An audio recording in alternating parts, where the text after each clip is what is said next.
আসসালামু আলাইকুম রহমতুল্লাহি ওয়া বারাকাতু। আজকে আলোচনা করব বর্তমান দেশের যে পরিস্থিতি চলছে, আজকে আমরা দেখতে পাচ্ছি এ বিষয়ে, এবং যে বাংলাদেশ আওয়ামী লীগ সরকারের প্রধান বঙ্গবন্ধু কন্যা দেশজ জননেত্রী শেখ হাসিনা, উনি যে আলেম নামে জালেমদেরকে চিনিয়েছিলেন এবং লেবাসদারি মুনাফেকদেরকে উনি চিনেছিলেন, সেটা আজকে প্রমাণিত হচ্ছে বা আমরা দেখতে পাচ্ছি, বুঝতে পারছি।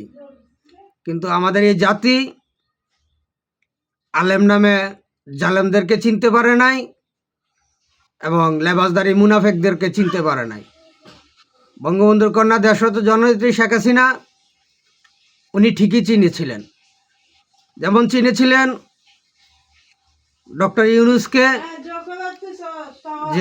যিনি একজন বিশ্ব বাটপার এবং বিশ্বে বাটপারি করে মানুষকে ধোঁকা দিয়ে নোবেল বিজয়ী হয়েছিলেন, তাকে চিনেছিলেন। এবং এই দেশের আলেম নামে জালেমদেরকেও চিনেছিলেন, লেবাসদারি মুখোশধারী মুনাফিকদেরকেও চিনেছিলেন। উনি ঠিকই চিনেছিলেন। আমরা এই জাতি চিনতে পারি নাই তাদেরকে, কারণ এই জাতি যদি তাদেরকে চিনতে পারত তাহলে আজকে দেশের এই পরিস্থিতি হতো না, আমেরিকার সাথে আজকে গোলামি চুক্তি হতো না।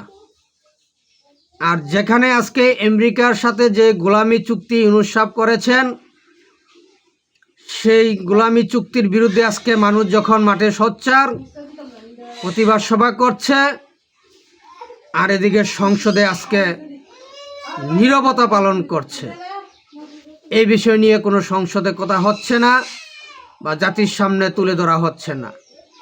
কেন তারা আজকে সংসদে এই বিষয়ে কথা বলতে পারছে না? এর কারণ এই বিএনপি, জামাত, শিবির, এই এনসিবি, দেশবিরোধী চক্রান্তকারী এনসিবি, পাকিস্তানি দোসর, আমেরিকা ইহুদিবাদীদের এজেন্ট বাস্তবায়িতকারীরা সমঝোতা করেই তারা একটি পাতানো নির্বাচন দিয়ে সরকার গঠন করেছে। আর সেজন্যই আজকে তারা সংসদে ইউনূসের বিরুদ্ধে, এনসিবির বিরুদ্ধে, জামাত শিবিরের বিরুদ্ধে এবং এই আমেরিকার সাথে অবৈধ চুক্তির বিরুদ্ধে কথা বলতে সাহস পাচ্ছে না।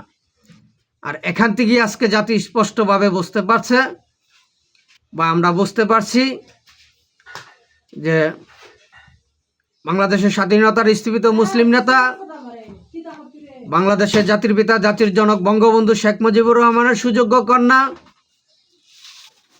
উনি দেশবিরোধী চক্রান্তকারীদের শনাক্ত করতে পেরেছিলেন এবং বিদায়ী উনি আইনের শাসন এদেশে প্রতিষ্ঠিত করেছিলেন। আর আজকে সে আইনের শাসনের আমরা ব্যাঘাত করতে দেখছি, যেখানে সেখানে মানুষের লাশ পড়ে থাকতে দেখছি, যে কেউ না যে কেউ, যাকে না তাকে আজকে হত্যা করে ফেলছে। আজকে মানুষের নিরাপত্তা নেই, জানের কোনো নিরাপত্তাই নেই। আমরা আজকে আমরা ফেসবুক, ইউটিউব, বিভিন্ন সোশ্যাল মিডিয়াতে আমরা প্রবেশ করলে ঢুকলেই দেখতে পাই বিভিন্ন ধরনের দুর্নীতি, হত্যা, গুম, সন্ত্রাস, চাঁদাবাজি, আমরা আজকে এগুলো দেখতে পাচ্ছি। আর এগুলো নিয়ন্ত্রণ করেছিলেন বিদায়ী,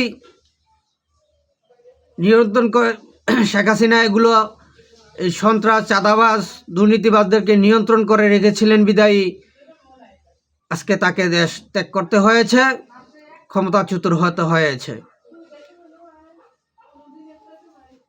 আমরা দেখেছি জুলাই আগস্টে এক নারী বলেছিল যে আকাশ জমিন কাঁপছে, কারণ এই জুলাই আগস্টের আন্দোলনের সময় আমরা দেখেছি তারা মিথ্যে লাশ দেখিয়েছে, আর সেই মিথ্যে লাশকে দেখিয়ে বলেছে এই জাতির কি আকাশ জমিন আজ কাঁপছে না, যে নিরীহ ছাত্র জনতাকে হত্যা করছে আওয়ামী লীগ সরকার। এই যে মিথ্যে গুজবগুলো ছড়িয়েছিল যারা, আজকে তাদের জন্য তারা কি দেখছে না? আজকে কি আকাশ জমিন কাঁপছে না? যেখানে হামের টিকার জন্য আওয়ামী লীগ সরকার বরাদ্দ দিয়ে গিয়েছেন, বরাদ্দ রেখেছেন, আর সেই হামের টিকা এই অবৈধ ইউনূস সরকার ক্রয় করে নাই এবং এই দেশের সাধারণ শিশুদের গায়ে প্রয়োগ করেন নাই। আর না, শিশুদের এই হামের টিকা প্রয়োগ না করার কারণে আজকে 400 শিশু মারা গেছে। যেখানে 400 শিশু মারা গেছে সেখানে আজকে তাদের আকাশ আর জমিন কাঁপছে না। এই জাতির জন্য এই জাতির আকাশ জমিন কাঁপছে না, বিবেক কাঁপছে না। নাকি এই দেশবিরোধী চক্রান্তকারী পাকিস্তানি দোসর আমেরিকা ইহুদিবাদীদের এজেন্ট বাস্তবায়িতকারীদের ভয়ে আজকে মুখ খুলতে পারছে না? তাই এই জন্য আমি দেশ ও জাতির কাছে আহ্বান করছি, অনুরোধ করছি, এখনো সময় আছে, আপনারা সবাই একতাবদ্ধ হন, ঐক্যবদ্ধ হন, এই দেশবিরোধী পাকিস্তানি দোসর আমেরিকা ইসরায়েলের এজেন্ট বাস্তবায়িতকারীদের বিরুদ্ধে রুখে দাঁড়ান, তাদেরকে প্রতিহত করুন, এই দেশটাকে রক্ষা করুন, এই জাতিকে এই দুর্ভিক্ষ থেকে উদ্ধার করুন, এই জাতিকে আমেরিকা ইসরায়েলের গোলাম হতে দিয়েন না। এই গোলামি চুক্তিকে প্রত্যাখ্যান করুন।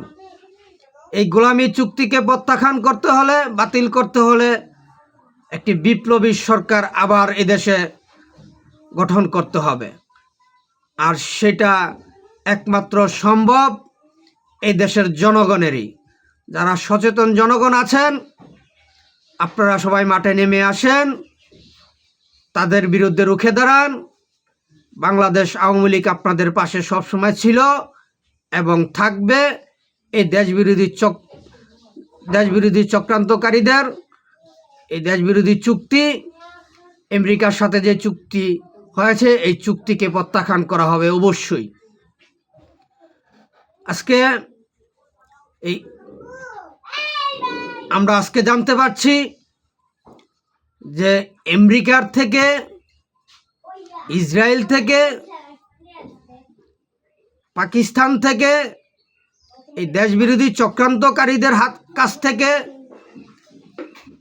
অস্ত্র কেনার জন্য, বিমান কেনার জন্য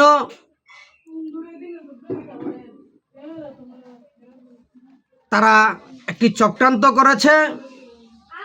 চক্রান্ত করে উত্তরা মাইলস্টোন স্কুলের উপরে তারা এই বিমানটি উড়িয়েছে এবং সেখানে তারা ধ্বংস করে নিরীহ শিশু ছাত্রদেরকে হত্যা করেছে। যে তারা বোঝাতে চেয়েছে এই বিমানগুলো ভালো না, এই বিমান আর কিনা যাবে না, বিমান কিনতে হবে আমেরিকার থেকে। এই ধরনের গোলামি চুক্তি করার জন্য ডক্টর ইউনূস এবং তার সাঙ্গপাঙ্গরা, তার সমর্থিত রাজনৈতিক দলগুলো এই ধরনের একটি নির্মম হত্যাকাণ্ড চালিয়েছে। তারা বিমান প্রশিক্ষণ নামে উত্তরা মাইলস্টোন স্কুলের নিরীহ শিশু ছাত্রদেরকে, বাচ্চাদেরকে তারা হত্যা করেছে, দেশকে কলঙ্কিত করেছে। আজকে তাদের আর আকাশ জমিন কাঁপছে না। তারা আজকে আনন্দে সংসদে তারা জুলাই নিয়ে ব্যস্ত আছে। তারা কে কিভাবে থাকবে, আখের গুছাবে, আজকে সেগুলো নিয়ে তারা সংসদে ব্যস্ত। কিন্তু আজকে এই যে সাধারণ শিশুর হামের টিকার জন্য সাধারণ শিশু মারা যাচ্ছে এবং অবৈধভাবে বিমান উড়িয়ে চক্রান্তকারীদের কাছ থেকে বিমান কেনার জন্য এদেশে অবৈধভাবে বিমান উড়িয়ে সাধারণ শিশু ছাত্রদেরকে হত্যা করা হয়েছে, তার বিচারের কোনো কথা নেই। এই বিষয়ে আজকে কোনো সংসদে আলোচনা নেই। কিভাবে থাকবে? কারণ তারা সবাই এই অবৈধ চুক্তির সাথে অবৈধ চুক্তিকে সমর্থন করে তারা ক্ষমতায় এসেছে। এই জন্য আজকে তারা জাতিকে নিয়ে কোনো আলোচনা করছে না, জাতির কল্যাণ নিয়ে কোনো আলোচনা করছে না সংসদে। তাই জন্য আমি আবারও দেশ জাতির কাছে আহ্বান করছি, অনুরোধ করছি, বাংলাদেশ আওয়ামী লীগের পক্ষ থেকে, এই দেশের সর্বস্তরের সচেতন জনগণের পক্ষ থেকে, আমার পক্ষ থেকে আপনারা সবাই একতাবদ্ধ হন, ঐক্যবদ্ধ হন। এই পাকিস্তানি দোসর আমেরিকা ইহুদিবাদীদের এজেন্ট বাস্তবায়িতকারী এনসিপি জামাত শিবিরের বিরুদ্ধে রুখে দাঁড়ান, তাদেরকে প্রতিহত করুন, এই দেশটাকে রক্ষা করুন, এই জাতিকে এই দুর্ভিক্ষ থেকে উদ্ধার করুন। আজকে এখানে এই পর্যন্তই। আমার কথায় যদি কোনো ভুল ত্রুটি হয়ে থাকে দয়া করে ক্ষমার দৃষ্টিতে দেখবেন এবং আমার ভুলগুলো সংশোধন করার সুযোগ দিবেন। এই বলে শেষ করলাম। জয় বাংলা, জয় বঙ্গবন্ধু, জয় হোক সর্বস্তরের সচেতন জনগণের। আবারও বিজয় হবে মুক্তিযুদ্ধের সপক্ষের, ইনশাআল্লাহ। আসসালামু আলাইকুম ওয়া রাহমাতুল্লাহি ওয়া বারাকাতুহু।